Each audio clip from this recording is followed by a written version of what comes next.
Welcome back. If you watched part 1, you know I won the settlement. You know Harold lost. But there is something I didn't tell you. Something I found inside that condo in Cincinnati. Something that changed everything I thought I knew, not about Harold, but about myself. And there is the phone call. The last call Harold ever made to me.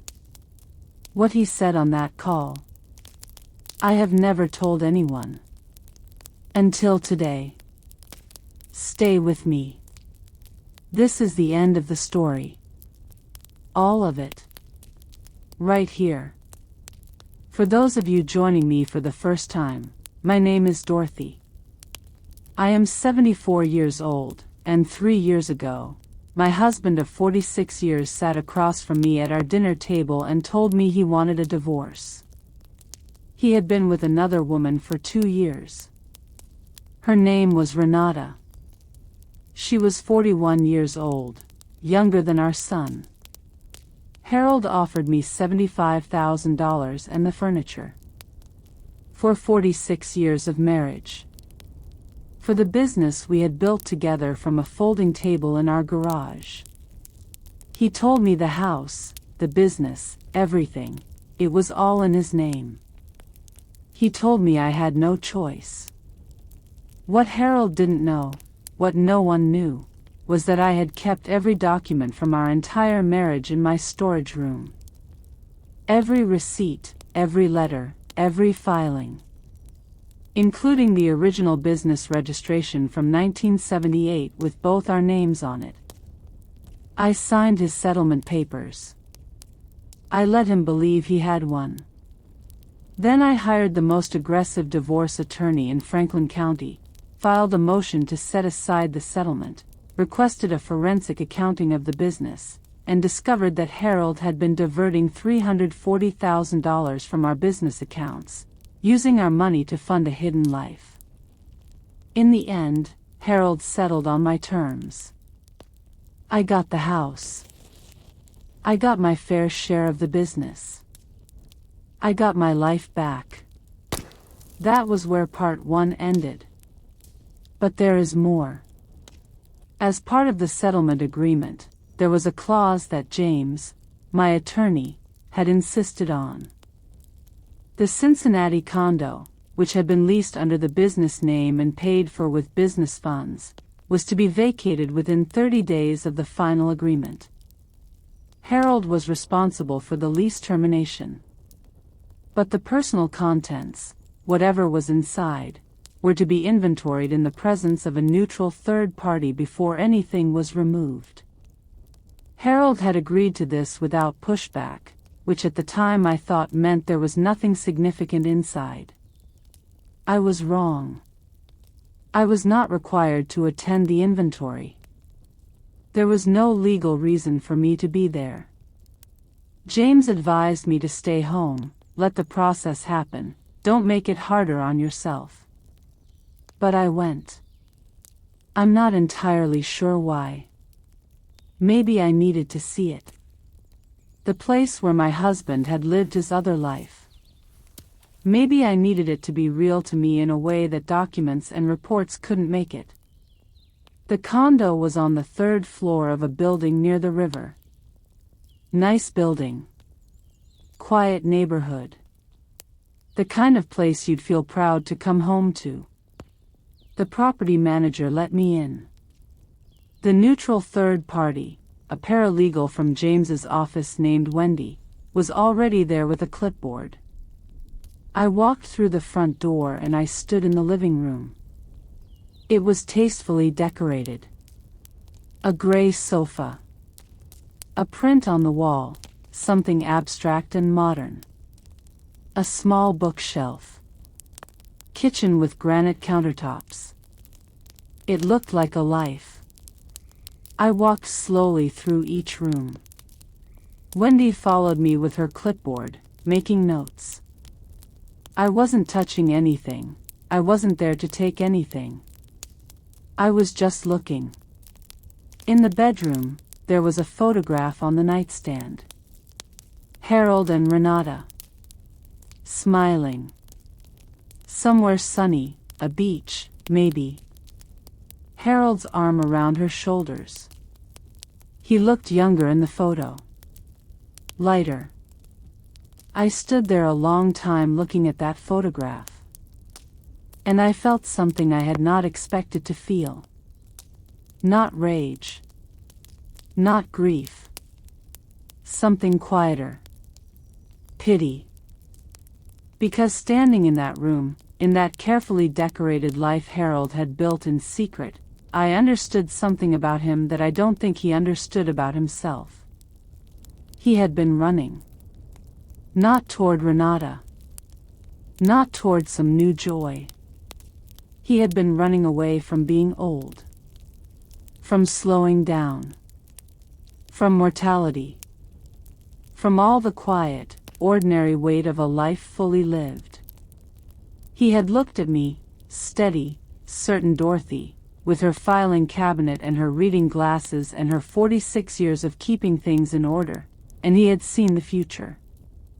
His own future. And it had frightened him. So he had run. This condo was not happiness. It was a place to pretend that time wasn't moving. I turned away from the photograph. And then Wendy said, from the doorway, "Mrs. Callahan. There's something in the closet you should probably see." I turned. She was holding the closet door open. On the top shelf, behind a row of Harold's suits, were 3 cardboard boxes. Labeled in Harold's handwriting. The labels said, Dorothy. My name. 3 boxes. In Harold's other apartment. I stared at them. "Did you want to?" Wendy began. "Yes," I said. "Please bring them down." The first box contained photographs. Hundreds of them. Our wedding. The early years of the business. Thomas as a baby. Elaine's first day of school. Harold and me at some forgotten party in 1988, laughing at something out of frame. A trip to the coast in 1995. Our 25th anniversary dinner. Every photograph was of our life. The life we had built together.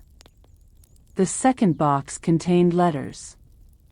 Not letters to me. Letters Harold had written to me, by hand, that he had never sent. Dozens of them. Spanning years. I did not read them all that day. I sat on the floor of that Cincinnati condo and I read just the first one. It was dated 4 years ago, 2 years before he asked for the divorce. It said, "Dorothy, I don't know who I am anymore. I don't know how to talk to you. Everything we built feels like proof of what I'm losing. You are steady and I am falling apart and I don't know how to tell you that.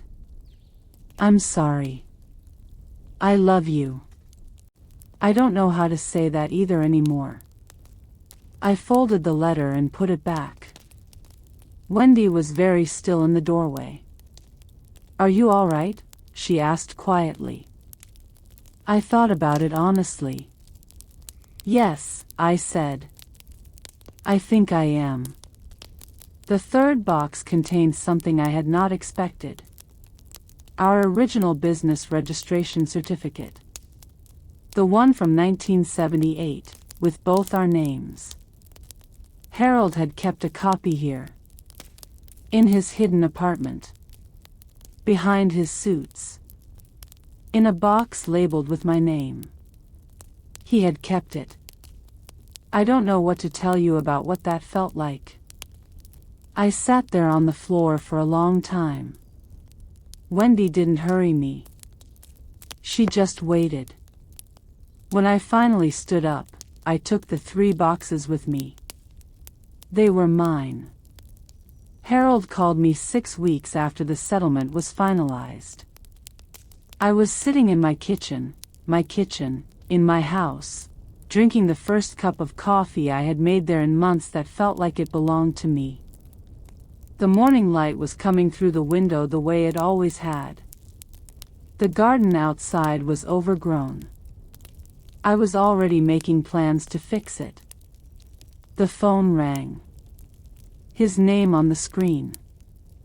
I almost didn't answer. But I had read those letters from the box.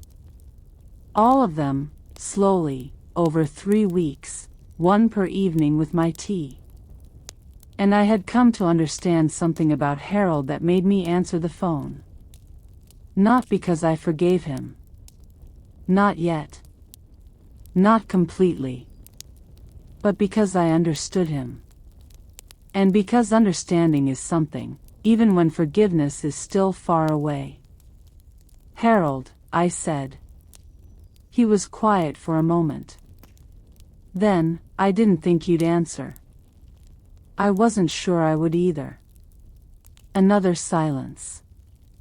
Then, and I want to be careful to tell you this exactly as it happened, because every word of it mattered, he said. I found out you were at the condo. Wendy told me. A pause. She told me you found the boxes. Yes. The longest silence yet. Dorothy, he said, and his voice was different from any voice I had heard from him in years. The easy confidence was gone. The coldness was gone. He sounded old.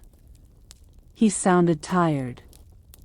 He sounded like someone who had finally stopped running and turned around and seen the full distance of what they'd done. I handled everything wrong. Not just the end of it. All of it. I should have talked to you.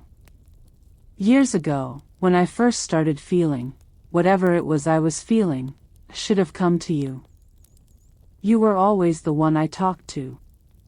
You were always the one who made things make sense.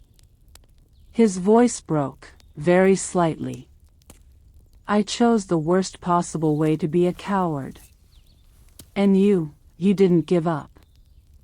Even when I tried to steal from you. You didn't collapse. You did what you always do. What did I always do? I asked. Very quietly. You kept everything, he said. You kept it all in order. You were the one who kept it all. I did not say anything. I let the silence hold. I'm not asking you to forgive me, he said. I don't think I've earned that. I needed you to know that I knew. I knew what I had. I just didn't know how to stay in it. And I'm sorry. I'm sorry, Dorothy. For all of it. I looked out the kitchen window at my overgrown garden. In 46 years of marriage, Harold had never once apologized like that. He was not a man built for that kind of language. He was a handshake and a laugh and a move-on kind of man. And here he was, at 70 years old, finally learning to say the thing out loud. Too late. And yet, I thought about the letters in the box. The man who had written them was not a monster. He was a frightened human being who had made catastrophically wrong choices. There is a difference. A painful, complicated, important difference. Harold, I said. I'm not ready to forgive you. I may not ever be completely. What you did, the deception, the theft, the way you tried to leave me with nothing after everything we built, that is going to take a long time to sit right with me. I know, he said. But I read your letters. And I understand something now that I didn't before. You were suffering and you didn't know how to say it. That doesn't excuse what you did. But it explains something. And I think. I stopped. What? He asked softly. I think somewhere under all the hurt, I still wish things had gone differently. Not for us, I don't think we should have stayed together. But differently. Honestly. Kindly. The way two people who built a life together deserved to end it. He didn't say anything for a long moment. Then, me too. We talked for 2 hours that day. Not about the settlement. Not about lawyers or money or Renata or any of it. We talked about our children when they were small. We talked about the first year of the business when we had 3 clients and 1 broken adding machine, and we were so proud of every single invoice. We talked about the vacation in 1995 when the rental car broke down on a mountain road and we spent 4 hours waiting for the tow truck, laughing at ourselves because what else could you do? At the end of the call, he said, "Take care of yourself, Dot." He used the old name. Dot. You too, I said. And we hung up. I sat at the kitchen table for a long time after that. And I cried. Not from pain, or not only from pain, but from the particular grief of understanding that something is over. Really, fully over. Not with anger. With finality. The kind that lets you finally breathe again. I want to tell you what my life looked like in the year after all of this. Because I think when people hear a story like mine, they imagine that winning the settlement meant everything was fixed. That I walked back into my house and felt whole again. It wasn't like that. The house felt enormous and quiet in a way it never had before.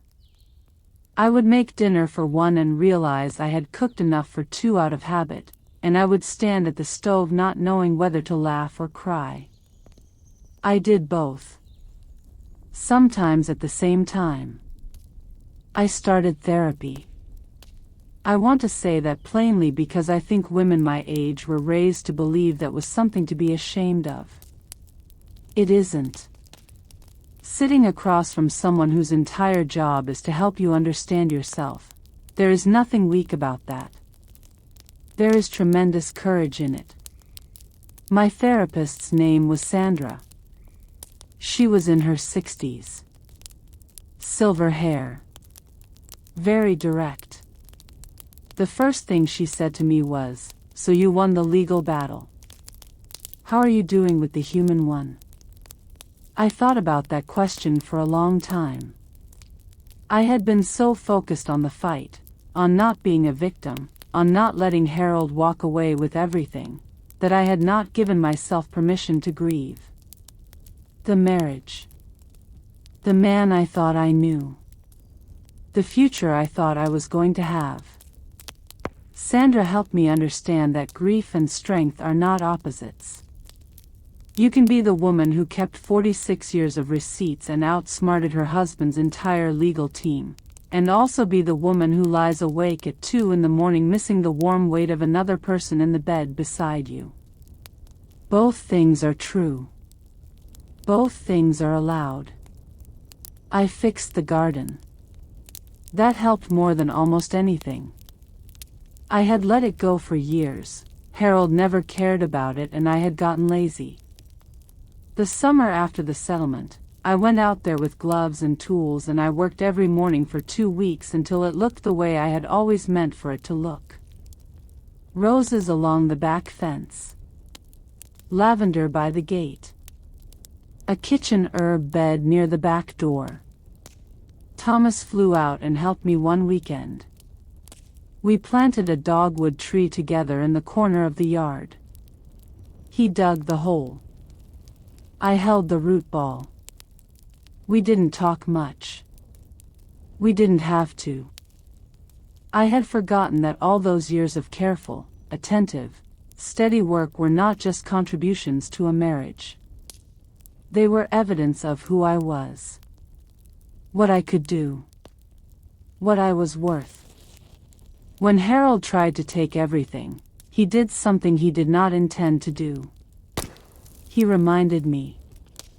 Every document I pulled from that storage room was a piece of myself I had set aside and forgotten. Every letter, every filing, every carefully dated receipt, that was me. Present. Paying attention. Doing the work. I had spent 46 years keeping a record of our life together. And in the end, that record saved my life. So if you are listening to this and you are living a version of that invisible life, the one where you do the quiet, careful, foundational work and trust that someone else is honoring it, I want to say this to you directly. Keep your records. Not because you distrust the person you love, but because what you contribute matters. It has value. You deserve to be able to point to it and say, I was here. I did this. This is mine too. And if you are listening to this and something in your life feels wrong in that quiet, unsettling way, the way I felt it for months before I let myself admit it, please trust that feeling. Not to act rashly. Not to assume the worst. But to pay attention. To keep your own counsel. To remember that you are not just half of something. You are a whole person. With a history. With proof. With more strength than you have probably allowed yourself to know. I was 74 years old when this happened to me. My children were grown. My life felt, in many ways, closer to the end than the beginning. And I want to tell you, from the kitchen of the house I fought for, with the garden I grew back and the dogwood tree still learning and the filing cabinet still full, that it is never too late. It is never too late to stand up. It is never too late to say, I know what I did, I know what I built, I know what I'm worth, and I will not let anyone take it from me without a fight. That is the whole story. Harold and I do not speak often now. When we do, usually around the children's birthdays or holidays, we are civil. Sometimes, briefly, we are almost warm. He is trying to build something with Renata. I hope it is honest. I hope he is learning the things he should have learned while he was still with me. I do not hate him. I did not let that happen. Hate is heavy. And I have carried enough. It is a Tuesday morning as I record this. The light is coming through my kitchen window the way it does this time of year, low and golden and a little sleepy. I have a cup of tea. The roses are coming up along the back fence. My granddaughter Emma called last night just to talk, not for any reason, just because she was thinking of me. She is 12 years old and she has her grandfather's laugh and her mother's eyes, and she stayed on the phone for 40 minutes talking about her science project and whether she should try out for the school play. This is my life now. It is quieter than it was. It is different than I imagined. It is mine. Thank you for staying with me through all of it. From the very first word of part 1 to this very last one. You didn't have to do that. You chose to. And that means more to me than you know. Tell me in the comments, where are you listening from? What city, what country? I want to see how far Dorothy's story has traveled. And if something in this story spoke to you, if you recognized yourself anywhere in it, share it. Not for my sake. For hers. For the woman listening right now who needed to hear it. You know who you are. This one is for you.